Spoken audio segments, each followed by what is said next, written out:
بسم الله والصلاة والسلام على رسول الله صلى الله عليه وسلم.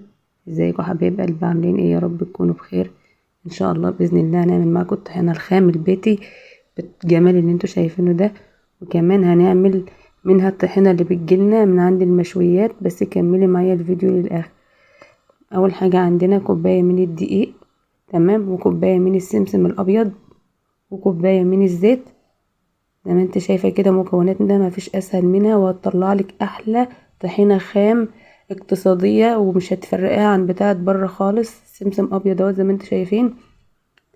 وعندنا السر في مكون واحد اللي هيديك نفس الطعم بتاع بره، وهي معلقه فول سوداني، تمام، او 10 حبات، ومعانا معلقه ملح.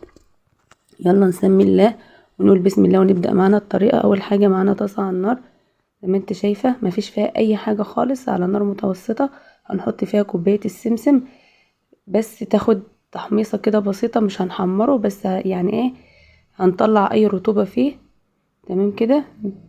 اهو التقليب مستمر، ما تشيليش ايدك منه خالص خالص خالص لغايه ما تمسكيه كده تلاقيه سخن. خلاص تعرفي كده ان هو بقى تمام. ما تحمصوش عشان ما يديش للطحينه لون غامق وطعمها يبقى مش كويس. سخن اهو، طفيت عليه واخده في المطحنه بتاعه الخلاط كده زي ما انت شايفه، وهطحنه فيها. تمام، انا هاخد نص الكميه لان المطحنه عندي انا بوريك ان هو ما خدش لون خالص زي ما هو، بس هو اتحمص وطلعنا الرطوبه اللي فيه. هو تاخد نص الكميه. لو المطحنه بتاعتك كبيره حطي الكميه بحالها. هطحنه بقى زي ما انتوا شايفين كده طحن كويس خالص خالص لغايه ما يبقى عامل زي العجينه معانا كده ولو هتلاحظي هتلاقيه مطلع الزيوت بتاعته. ده كويس، هيديكي اجمل واحسن نتيجه للطحينه زي ما انت شايفه كده. هنحط بقى اللي احنا طحناه في الخلاط، عشان احنا مكوناتنا اصلا كلها نحطها في الخلاط. شايفه اللمعه اللي في ديت الزيت بتاعه، لان احنا طحناه وهو سخن. طحناه وهو سخن هيديكي احسن نتيجه. هنحط بقيه الكميه زي ما انتوا شايفين وهنطحنها اهوت. انا بوريك ان هو بقى عامل زي العجينه، لان الزيت تحت اهوت ده هيديكي احسن نتيجه للطحينه. تمام كده. هنفضي كل المكونات بتاعتنا في الخلاط، وهناخد برضو الفول بتاعنا هنحمصه بنفس الطريقه تحميص. بس انا الفول بتاعي كنت جايباه اساسا متحمص، وهحطه على طول في قلب المطحنه وهطحنه مع معلقه الملح اهو. طحناه زي ما انتوا شايفين بكل سهوله. هنحطه برضو في الخلاط، وهناخد كوبايه الدقيق هنحمصها على النار برضو بنفس الطريقه. تمام كده. ونطلع اي رطوبه فيها زي ما انت شايفه. برضو تقليب مستمر، ايدك ما تشيلش عشان الدقيق برضو ما يشطش ويطلع ريحه مش كويسه، والطحينه تطلع معاكي غامقه وما تطلعش بنفس النتيجه اللي احنا عايزينها.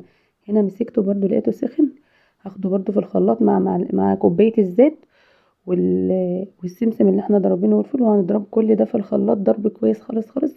وهتبقى معاكي احسن طحينه خام، نفس بتاعه المحلات بتوفير، يعني توفير بنص التكلفه. تمام، وحاجه نظيفه ومغذيه. تحطيها على العسل الاسود لاولادك، او تحطها جنب المشويات. هتعطيكي نتيجه كويسه.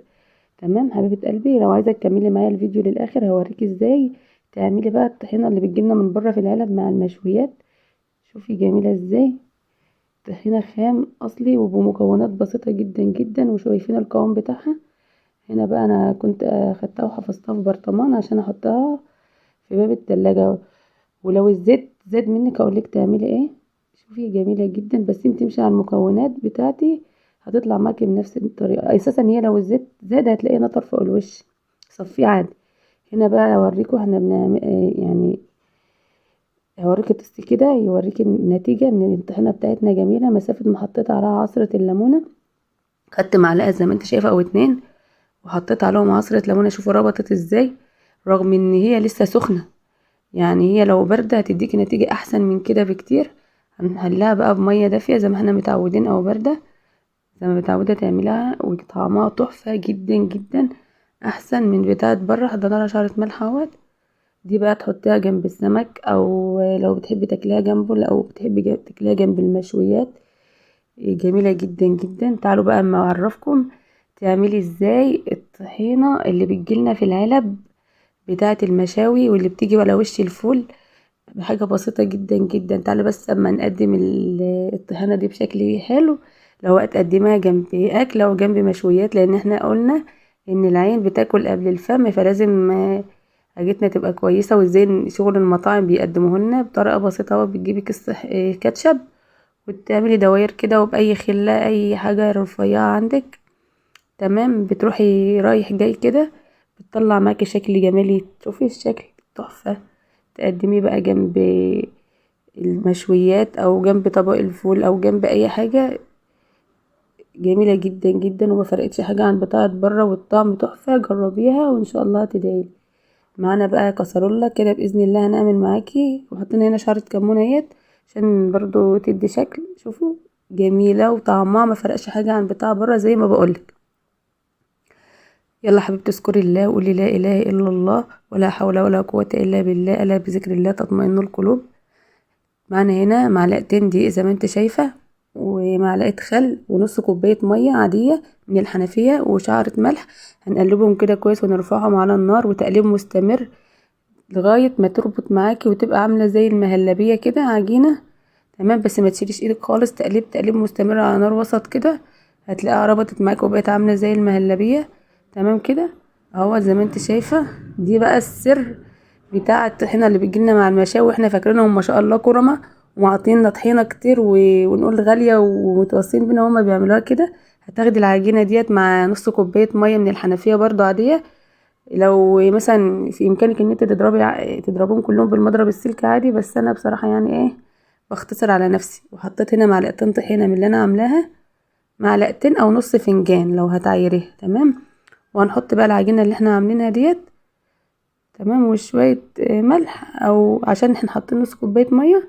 وتضربي كل ده في الخلاط، وهتطلع معاكي الطحينة اللي بتجيلنا في العلب مع المشويات، تمام. وبتجيلنا على الفول، حطي منها بقى على وش الفول، او حطي منها جنب مش هتفرقيها عن اللي بتجيلنا بره. اهو ضربناها في الخلاط اهوت، وممكن زي ما قلتلك تضربيها على بايدك، تمام كده. يلا حبيبتي لو وصلت لغايه هنا من الفيديو، حط لايك واعملي اشتراك في القناه، وفعلي زر الجرس على كلمه الكل عشان يوصلك كل اشعار باي حاجه جديده انا بعملها، تمام. ضربناها في الخلاط كويس قوي، وحطينا هنا نص معلقه من الثوم لو هتقدميها، انما لو مش هتقدميها دلوقتي يعني إيه، فخلي نص معلقه الثوم ديت ساعه التقديم. ممكن تحطي توم باودر. شوفوا نفس القوام ولسه مكوناتنا سخنه زي ما احنا قلنا، لما تقعد هتتقل عن كده، ونفس الطعم اللي بيجي لنا في العلب زي ما قلت لك. هنحط لها بقى شويه كمون وشويه شطه، تمام اهوت. ولو عايزه تحط لها مثلا معلقه زيت زيتون فوق الوش كده حطي، بس هي عاطيه نفس نتيجه بره اهوت. كلها حاجات اقتصاديه وفي البيت. والطحينه ديت تحفظها في باب التلاجة، هتقعد معاكي كتير كتير. يلا يا حبيبتي لو استفدت من الفيديو حطوا لايك واعملي اشتراك في القناه. شايفه كل ده حاجات عاملينها في البيت. ودي الطحينيات، بقيت الطحينه اللي احنا عاملينها بالعجينه زي ما قلتلك اللي بتيجي مع المشاوي، مش هتفرقها خالص عن بره. يلا حبيبتي مع السلامه.